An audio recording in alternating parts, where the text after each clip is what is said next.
And welcome to the show interesting info. April 15 கான்ட்ரவர்சிக்கு பஞ்சமில்லாத வடகொரியாவில் இன்னைக்கு கிம் இல் சுங்கோடைய birthday celebrate பண்ணுறாங்க. யாரா இவர் அப்படின்னு பார்த்தீங்கன்னா கிம் ஜாங் உன் இப்போ ஆட்சி பண்ணுகிறாரில்ல அவருடைய தாத்தா. இவர் தான் பார்த்தீங்கன்னா அந்த வடகொரியாவினுடைய அந்த ஆரம்ப காலகட்டத்தில் இந்த பகுதியை ஒரு பெரிய சர்வாதிகார ஆட்சிக்கு உள்ளே கொண்டு வந்தவரே இந்த மனுஷன் தான்.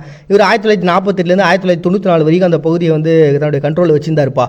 இவங்க வந்து எப்படி உள்ளே வந்தார் அப்படின்னா அந்த சமயத்தில் கொரிய போர்லாம் நடந்துருந்தது. அப்போ தான் பார்த்தீங்கன்னா இந்த கம்யூனிஸ்ட் கட்சிகள் தொழிலாளர் கட்சி இந்த விஷயங்கள்லாம் வந்து உருவாகுது.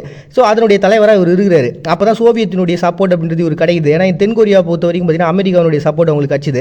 அதனால் பார்த்தீங்கன்னா அவங்க தனியாக அப்படியே பிரிஞ்சு போயிட்டாங்க, இவங்க தனியாக அப்படியே பிரிஞ்சு வந்துட்டாங்க. அப்படி வரும்போது பார்த்தீங்கன்னா இவங்க தனி ஒரு சர்வாதிகாரத்தை இவங்க நாட்டில் வந்து கொடுக்க ஆரம்பிச்சிட்டாரு. அதன்படி பார்த்தீங்கன்னா அவங்களுடைய அவர், அதுக்கப்புறம் அவருடைய பையன், அதுக்கப்புறம் அவருடைய பேரன் அப்படின்னு சொல்லிட்டு இப்போ ஒரு பெரிய பரம்பரை அரசியலே வந்து அவங்க பண்ணுகிறாங்க.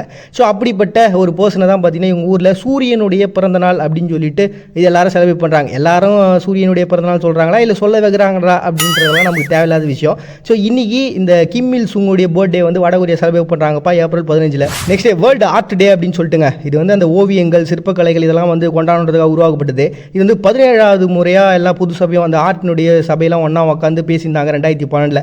அப்போ பார்த்தீங்கன்னா நமக்குன்னு ஒரு டே இருந்தால் நல்லா இருக்குமே அப்படின்னு சொல்லிட்டு இந்த டே வந்து உருவாக்குனாங்க. இந்த டே வந்து உருவாக்குனதுக்கு இந்த டேட்டை சூஸ் பண்ணதுக்கான காரணம் என்னன்னு பார்த்தீங்கன்னா இந்த டே வந்து பார்த்தீங்கன்னா லியோனார்டோ டா வின்சி அவர்களுடைய பர்த்டே. இவர் யார் அப்படின்றது பெரும்பாலும் நிறைய பேருக்கு தெரிஞ்சிருக்கும். ஏன்னா இவரோட அந்த ஒரு ஓவியங்கள்லாம் பார்த்தீங்கன்னா ஒரு பெரிய லெவலில் மக்களால் பேசப்பட்ட ஒன்று. ஏன்னா அந்த உயிரோடு இருக்கக்கூடிய மனுஷனே ஒரு வச்சு வரைஞ்சிருக்காருப்பா. அதனால தான் இவ்வளோ டீட்டெயிலாக இருக்குது அப்படின்னு சொல்லிட்டு நம்ம டீக்கெல்லாம் உட்காந்து பேசும் போல அது வந்து உலகம் முழுக்க அந்த மாதிரி தான் பேசுவாங்க. ஏன்னா அவ்வளோ டீட்டெயிலாக இருக்குங்க அந்த விஷயங்கள்லாம். மனிதனுடைய எலும்புகளாக இருக்கட்டும், தசைகள், அப்புறம் அந்த ரொம்ப டீட்டெயிலான சில விஷயங்கள்லாம் எப்படி தான் வரைஞ்சார் அப்படின்றதே ஒரு பெரிய கேள்விக்குரிய ஒரு விஷயந்தான். அது மட்டும் இல்லாமல் இவர் ஓவியராக மட்டும் இவர் இல்லைங்க. இவர் வந்து இந்த ஒரு பெரிய விஞ்ஞானியாகவும் கணிதவியலாளரும் எழுத்தாளர் அப்படின்னு சொல்லிட்டு பன்முகத்திறமை கொண்ட ஒரு பர்சனாக இருந்தார். அதுவும் இவர் அப்போவே வந்து பறக்கணும் அப்படின்ற ஒரு கான்செப்ட்லாம் இவர்கிட்ட இருந்தது. அதனால தான் பார்த்தீங்கன்னா அந்த ஒரு பெரிய இயந்திரங்கள்லாம் இவர் வரைஞ்சி வச்சுட்டு போயிருக்காரு அப்படின்னு சொல்லிட்டு இனி கூட அந்த இயந்திரங்கள்லாம் எடுத்து ஒருவேளை அது ஒர்க் அவுட் ஆகுமா அப்படின்னு சொல்லிட்டு இப்போலாம் அதை செயல்முறைப்படுத்தி பார்க்குறது அப்படின்றது ஒரு வழக்கமாகவே வச்சுக்கிறாங்க. ஸோ ரொம்ப இம்பார்ட்டண்டான ஒரு பர்சனாக ஒரு ஹிஸ்ட்ரியில் இருக்கார்ல. ஸோ அப்படிப்பட்ட அவருடைய பிறந்த நாள் நம்ம சூஸ் பண்ணுறது கரெக்டாக இருக்கும்னு சொல்லிட்டு தான் பார்த்தீங்கன்னா இந்த டேவை சூஸ் பண்ணிடுறாங்க. அப்படி உருவாக்கப்பட்ட ஒரு தினமாக தாங்க இது பார்க்கப்படுது. இருந்தாலுமே இவ்வளோ பெரிய பர்சனாக இருந்தாலும் அந்த சமயத்தில் இவர் யாரும் பெருசாக ஏற்றுக்கலையா. ஏன்னா இப்போ அவருக்கு வந்து லத்தீன் மொழியோ இல்லை வேறு எதுவும் தெரியல. ஏன்னா இவர் இத்தாலி நாட்டை சேர்ந்தவர். ஸோ ஒரு லாங்குவேஜ் பெரிய லெவலில் இல்லாதனாலையும் அவருடைய கூற்றுகள் அப்படின்றது ஒரு பெரிய லெவலில் மக்கள் ஏற்றுக்க முடியல. ஏன்னா சூரியன் அப்படின்றது சுத்தலை, அது ஒரு இடத்துல தான் இருக்குது அப்படின்னு சொன்ன ஒரு பர்சன் இவர் தான். இப்படி ஏகப்பட்ட நாலேஜ் இருக்கக்கூடிய ஒரு பர்சன் அந்த சமயத்தில் ஏற்றுக்கல. ஆனால் இப்போ அவரை ஏற்றுக்கிட்டு இன்றைக்கி வந்து அவருடைய நேம்லேயே பார்த்தீங்கன்னா அவர் பிறந்த அந்த நாளையை சூஸ் பண்ணி வேர்ல்டு ஆர்ட் டே அப்படின்னு சொல்லிட்டு ஒரு டே வந்து செலிப்ரேட் பண்ணுறாங்க April 15. Next day father Damien day அப்படின்னு சொல்லிட்டு ஒரு டே வந்து ஹவாய் தீவில் இருக்கவங்களாம் செலிப்ரேட் பண்ணுறாங்கப்பா. இது காரணம் என்னென்னா 18ஆம் நூற்றாண்டில் தொழுநோய்களால் நிறைய மக்கள் பாதிக்கப்பட்டிருந்த அந்த சமயத்தில் இவர் அதை பற்றிலாம் பெருசாக எடுத்துக்காமல் அவங்களும் நம்ம மனுஷங்க தானே அப்படின்னு சொல்லிட்டு அவங்கள தொட்டு நிறைய உதவிகள்லாம் பண்ணார். கடைசியில் இவருக்கும் தொழுநோய் வந்து அதனால் இறந்தும் போனாருங்க. இப்படி ஒரு அன்பால மனிதர்களை பார்த்தார்ல, அது எவ்வளோ பெரிய விஷயம். அதனால் அதை செலிப்ரேட் பண்ணி ஆகணும்னு சொல்லிட்டு அந்த மனுஷனை வந்து நினைவுக்கு தான் பார்த்தீங்கன்னா நீங்கள் ஹவாய் தீவில் ஃபாதர் டேமியன் டே அப்படின்னு சொல்லிட்டு ஒரு டே வந்து அனுசரிக்கிறாங்க April 15. Next international biomedical laboratory science day அப்படின்னு சொல்லிட்டு ஒரு டேங்க. இது என்னன்னா இப்போ நம்ம ஒரு ஹாஸ்பிட்டலுக்கு போகிறோம், நமக்கு எதனா ஒரு பிரச்சனை அப்படின்னு என்ன பண்ணுவாங்க, முதல்ல போய் பிளட் டெஸ்ட் எடுத்துவா, அப்புறம் யூரின் டெஸ்ட் எடுத்துவா அப்படின்னு சொல்லிட்டு அனுப்பிச்சு விடுவாங்க. அவங்க தான் பார்த்தீங்கன்னா ஒரு டெஸ்ட் எடுத்து கொடுத்து போவாங்க. அதுக்கப்புறம் அந்த பேப்பர் எடுத்து போய் நம்ம டாக்டர் கொடுத்ததுக்கப்புறம் அதை அவர் பார்த்துட்டு ஓகே உனக்கு இதெல்லாம் இருக்குது இல்லை அப்படின்னு சொல்லிட்டு அவர் மெடிசன் எழுதி கொடுப்பாரு. அப்படி அந்த மெடிக்கல் துறையை பொறுத்த வரைக்கும் பார்த்தீங்கன்னா எல்லாத்துக்குமே அந்த டெஸ்டிங் அப்படின்றது ஒரு விஷயம் நடந்துனே இருக்குது. அதுதான் பயங்கர ஒரு பேஸாகவும் இருக்குது. கோவிட் வந்த அந்த சமயத்தில் கூட பார்த்திங்கன்னா இந்த டெஸ்டிங் அப்படின்றது தான் ரொம்ப பெரிய இம்பார்ட்டண்ட்டாகவும் பார்க்கப்படுச்சு. இப்படி இந்த மருத்துவத்துறையில் கிட்டத்தட்ட 70% பேஸாக இந்த டெஸ்டிங் தான் பயன்படுத்திட்டு இருக்கு. ஸோ அப்படிப்பட்ட ஒன்றுக்காக நம்ம ஒரு டேவை செலவு பண்ணணும்னு சொல்லிட்டு 1996 ஓஸ்லோ மாநாடு அப்படின்னு சொல்லிட்டு ஒன்று ஓஸ்லோ பகுதியில் வந்து நடந்தது. அப்போ தான் பார்த்திங்கன்னா இந்த பிஎல்எஸ் அதாவது பயோமெடிக்கல் லெபார்டரி சயின்ஸினுடைய அமைப்பானது இதுக்காக ஒரு டே உருவாக்கலாம்னு சொல்லிட்டு உருவாக்கின ஒரு நாள் தாங்க. தன்னுடைய உயிரையும் பெருசாக மதிக்காமல் மக்களுக்காக வேலை செய்கிறாங்களே அந்த மனுஷங்களை செலிப்ரேட் பண்ணுறதுக்காக உருவாக்கப்பட்ட ஒரு தான் பார்த்தீங்கன்னா international biomedical laboratory science day அப்படின்னு சொல்லிட்டு ஒரு டே வந்து அனுசரிக்கிறாங்க April 15. Next international micro volunteering day அப்படின்னு சொல்லிட்டுங்க.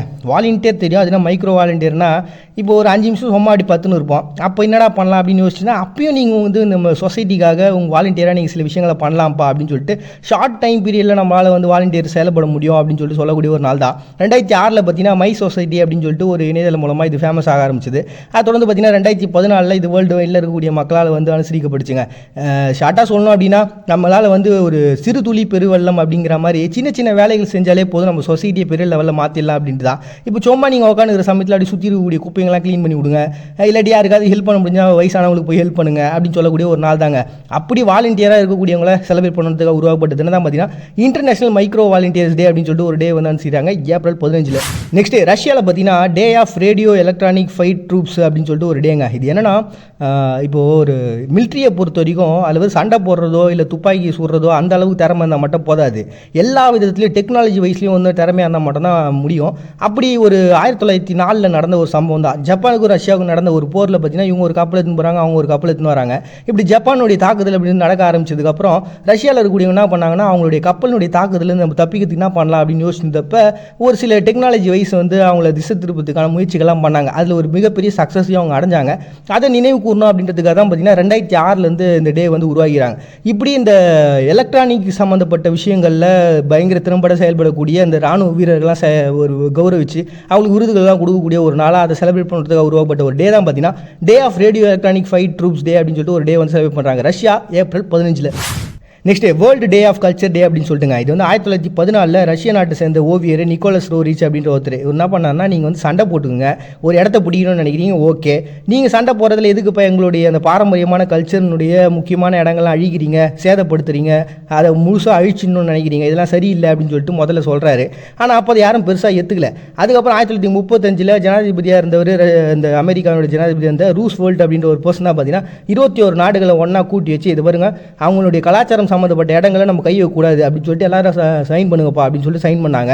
அப்படி போடப்பட்ட அந்த ஒப்பந்தத்துக்கு பேர் தான் பார்த்தீங்கன்னா ரோரிச் ஒப்பந்தம் அப்படின்னு சொல்லிட்டு சொல்லுவாங்க. அப்படி சொல்லப்பட்டு அதுக்கப்புறம் பார்த்தீங்கன்னா உலக நாடுகளுக்கு பரவி இப்படி நம்ம ஒருத்தருடைய கல்ச்சரையும் அவங்க சம்மந்தப்பட்ட இடங்களையும் அழிக்கக்கூடாது அப்படின்னு சொல்லிட்டு எல்லாராலையும் ஏற்றுக்கப்பட்ட ஒரு தினமாக தான் பார்த்தீங்கன்னா 1998 செலிப்ரேட் பண்ண ஆரம்பிச்சிடாங்கப்பா. அப்படி உருவாக்கப்பட்ட தினம் தான் பார்த்தீங்கன்னா world day of culture day அப்படின்னு சொல்லிட்டு ஒரு டே வந்து செலிப்ரேட் பண்ணுறாங்க April 15. Day of love in Georgia அப்படின்னு சொல்லிட்டு ஒரு டேங்க. இது வந்து பெசிக் சுபினிட் ஹிக் அப்படின்ற ஒரு பர்சனு. இவர் வந்து இந்த ஜார்ஜியாவோட நாடாளுமன்றத்தில் இருக்கக்கூடிய முக்கியமான ஒரு உறுப்பினர். இவர் வந்து எதுக்காக இதை உருவாக்குனார்னா லவ்வர்ஸ் டேன்னு சொல்லிட்டு சும்மா உருவாக்கிட்டு எல்லாரும் வந்து அப்படி அப்படியே சுற்றி நிற்கிறாங்க, ஜாலியாக என்ஜாய் பண்ணுறாங்க, இதெல்லாம் சரி கிடையாது, இது வந்து நம்மளுடைய கலாச்சாரமே கிடையாது, இதை மாற்றி ஆகணும். அதனால் இது என்ன பண்ணலான்னா ஒரு மத சார்பற்ற ஒரு அன்பை காட்டக்கூடிய ஒரு நாளாக இதை வச்சுக்கலாம், எல்லாரும் மேலேயும் அன்பை காட்டுங்க அப்படின்ற மாதிரி ஒரு நாளை உருவாக்கலாம்னு சொல்லிட்டு 1990 உருவாக்குனார். ஆனால் அந்த மனுஷன் உருவாக்குனது அதுக்கப்புறம் வந்தவங்க பெருசாக எடுத்துக்காம இப்பயும் அதை ஒரு லவ்வர்ஸ் டே மாதிரியே தான் செலிப்ரேட் பண்ணுறாங்களா. ஸோ அதனால் ஜார்ஜியாவை பொறுத்த வரைக்கும் இப்போ 2 லவ்வர்ஸ் டே அவர் வந்து உருவாக்கிட்டு போனேன் அந்த லவ்வர்ஸ் டே, அதாவது இன்னைக்கு.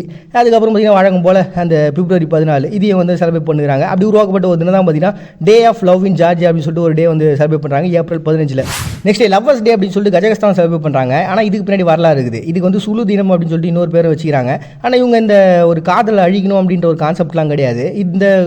இதுக்கு பேஸாக இருக்கிறது பார்த்தீங்கன்னா சுலு கவிதைகள் அப்படின்னு சொல்லுவாங்க. அவங்கள வந்து பார்த்தீங்கன்னா என்னென்னா அந்த சோக காதல் கதைன்னு சொல்லிட்டு ஒரு கதை இருக்குது. அந்த கதையை பேஸாக வச்சு தான் பார்த்தீங்கன்னா இந்த டேவை உருவாகிது. அந்த கதையினுடைய கான்செப்ட் பேர்லாம் எனக்கு பெரிய லெவலில் சொல்ல வரல, சொன்னால் கண்டிப்பாக உங்களுக்கு கன்ஃபியூஸ் ஆகிடும், இல்லை எனக்கு கன்ஃபியூஸ் ஆகிடும். அதனால் வந்து வெறும் ஜஸ்ட் அந்த கரு என்ன அப்படின்றத மட்டும் சொல்லிடுறேன். அதாவது 2 பேர் பிறக்கிறதுக்கு முன்னாடியே 2 அப்பா அம்மா என்ன பண்ணிக்கிறாங்க, இந்த மாதிரி என்னுடைய பொண்ணு உங்கள் பையனுக்கு தான் கட்டி கொடுக்க போகிறோம், உங்களுடைய பையனை என் பொண்ணு கட்டி கொடுங்க அப்படின்னு சொல்லி பேசிடுறாங்க. ஆனால் வாழ்ந்ததுக்கு அப்புறம் பார்த்தீங்கன்னா வேற ஒருத்தவங்களோட லவ் ஆயிடுது. இப்படி அப்படியே போயின்னு இருக்கும்போது இந்த பொண்ணு எப்படி வேற ஒருத்தனை லவ் பண்ணலாம்னு சொல்லிட்டு இதுக்கு முரண்பட்டு நீக்கக்கூடிய அந்த பர்சன் வந்து இவங்களை கொல்லணும்னு முடிவு பண்ணுறாரு. கடைசியில் பார்த்தீங்கன்னா இந்த பொண்ணுடைய காதலியை கொண்டுடுறாங்க. கடைசியில் அந்த பொண்ணும் இவரை கொலை பண்ணிடுறாங்க. இப்படி எல்லாரும் சேர்த்து போயிடுறாங்க. இப்படி ஒரு சோகமான ஒரு முடிவை தழுவக்கூடிய இந்த ஒரு கதையை பேஸாக வச்சு தான் பார்த்தீங்கன்னா இன்றைக்கி லவ்வர்ஸ் டே அப்படின்னு சொல்லிட்டு கஜகஸ்தான் ஒரு டே வந்து செலிப்ரேட் பண்ணுறாங்க 2011 April 15. Next American sign language day அப்படின்னு சொல்லிட்டுங்க. இது ஏஎஸ்எல் அப்படின்னு சொல்லிட்டு ஸ்டார்ட்டாக சொல்லுவாங்க. 17ஆம் நூற்றாண்டுலாம் பார்த்தீங்கன்னா அமெரிக்கா, கனடா இந்த பகுதிகளெலாம் பார்த்தீங்கன்னா இந்த சைன் லாங்குவேஜ் அப்படின்றது ஒரு பெரிய லெவலில் வளர ஆரம்பிச்சிது. அதுவும் 18ஆம் நூற்றாண்டில் தான் பார்த்தீங்கன்னா இந்த 15 அப்படின்ற டேட்டில் இந்த ஏப்ரல் 15 தான் ஒரு பள்ளிக்கூடத்தையே ஓப்பன் பண்ணியிருக்காங்க.